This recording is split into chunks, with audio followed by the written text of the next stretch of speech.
Assalamualaikum warahmatullahi wabarakatuh. Jumpa kembali dengan saya, Pak Bahar, di channel Jari Aljabar.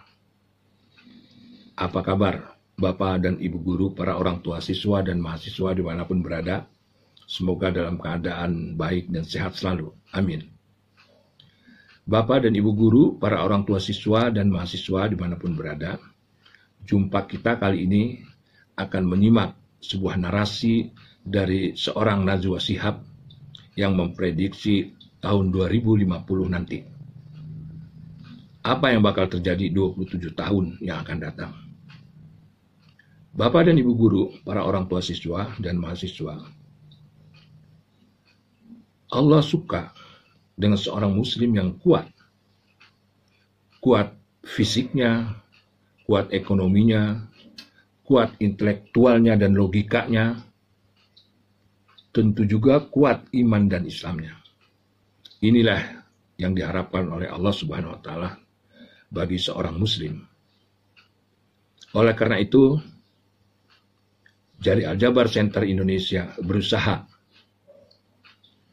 untuk salah satunya adalah memperkuat intelektual dan logikanya di dalam proses pembelajaran matematika yang baik dan benar. Sehingga anak-anak kita nantinya menjadi anak-anak bintang untuk mempersiapkan diri di masa-masa yang akan datang.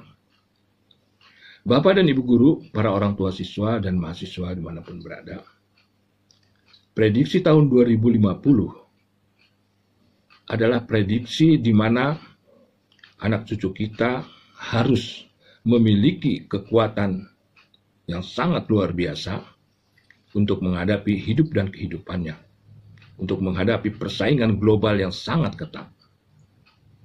Oleh karena itu, persiapkan diri, anak-anak kita, cucu kita. Jangan dibiarkan apa adanya, atau dibiarkan berjalan secara alamiah. Tidak, kita harus punya tanggung jawab untuk mempersiapkan diri bagi anak-anak kita, agar anak-anak kita kuat. Oleh karena itu, kaitannya dengan narasi Najwa Shihab yang memprediksi tahun 2050 ini sangat relevan dengan persiapan proses pembelajaran Jari Aljabar agar anak-anak kita nantinya menjadi anak-anak bintang untuk mempersiapkan diri di masa-masa yang akan datang, di masa-masa persaingan global yang ketat. Mudah-mudahan Allah selalu melindungi keluarga kita, anak-anak kita dan cucu kita, dan selalu diberikan hidayah dan inayahnya. Terima kasih. Silakan menyimak narasi dari Najwa Shihab. Mudah-mudahan bermanfaat. Wassalamualaikum warahmatullahi wabarakatuh. Dunia di tahun 2050. Bayangkan, udara saja tidak berpihak kepada kita. Suhu memanas ekstrim. Sebagian orang terpaksa mendekam setiap hari di ruang ber-AC dengan handuk basah menyeka wajah. Mata terus berair. Dan kita hanya dapat tertidur di setiap subuh karena cuma itu waktu yang cukup sejuk. Di luar tembok rumah kita, peningkatan suhu menyebabkan kekeringan parah di banyak belahan dunia. Hanya orang kaya yang bisa membayar air. Keran-keran di tempat publik dikunci. Hutan-hutan terbakar. 2 miliar orang berhadapan langsung dengan suhu yang bisa meroket sampai 60 derajat Celcius.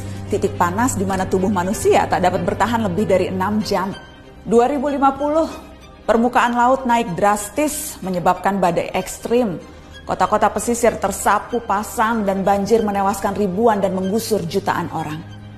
Beberapa kota terpadat di dunia tenggelam, termasuk Alexandria, Kairo, Mumbai, Shanghai, Bangkok, dan tentu saja Jakarta. Orang-orang harus mengungsi ke tempat yang lebih tinggi. Setiap hari kita akan melihat foto rombongan keluarga mengarungi banjir. Yang agak beruntung bisa tetap tinggal di rumah dengan air hingga mata kaki. Seperti Jakarta di tiap musim banjir, tapi ini di seluruh dunia.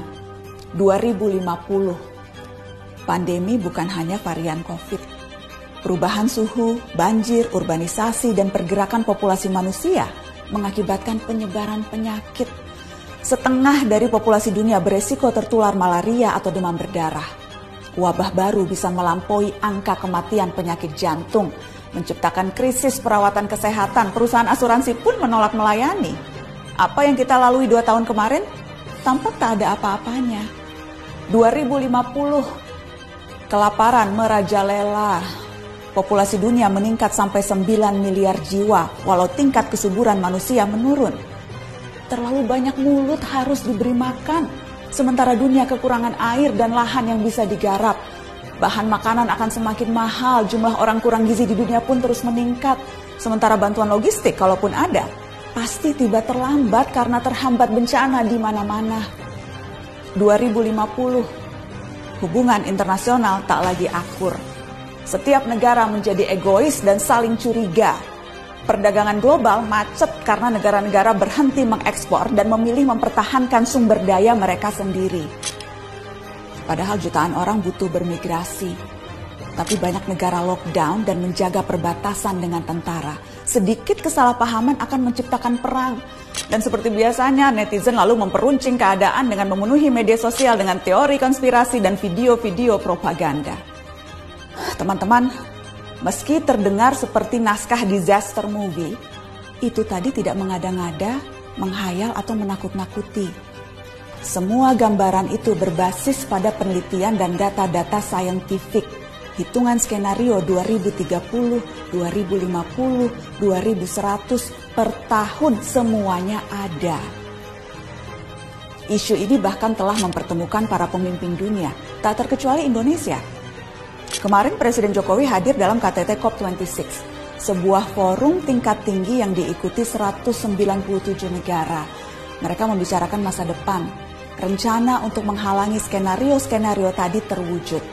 Memang sulit, karena masing-masing negara punya kepentingannya sendiri. Akan ada tarik ulur yang berbelit-belit, tapi kesepakatan harus dilaksanakan. Dunia harus melakukan pengurangan karbon secara progresif, mencapai target 0 emisi segera. Negara-negara maju yang secara historis lebih bertanggung jawab harus mau membantu pendanaan negara-negara lain untuk ikut memerangi krisis iklim. Dunia berpacu dengan waktu. Gelisah tidak akan menghalangi 2050 sampai di kalender kita. Kita harus serius mempelajari isu ini, termasuk mengawal kebijakan dan langkah-langkah pemerintah. Sorotan terhadap COP26 menegaskan Indonesia selama tinggal di planet yang sama tidak terbebas dari resiko maupun tanggung jawab. Ada yang bisa kita lakukan sebagai individu, tentu saja itu perlu. Namun rangkaian kebijakan negara yang berdampak signifikan, itu yang paling kita butuhkan, segera. Kita tak bisa memilih planet, tapi masa depan bisa.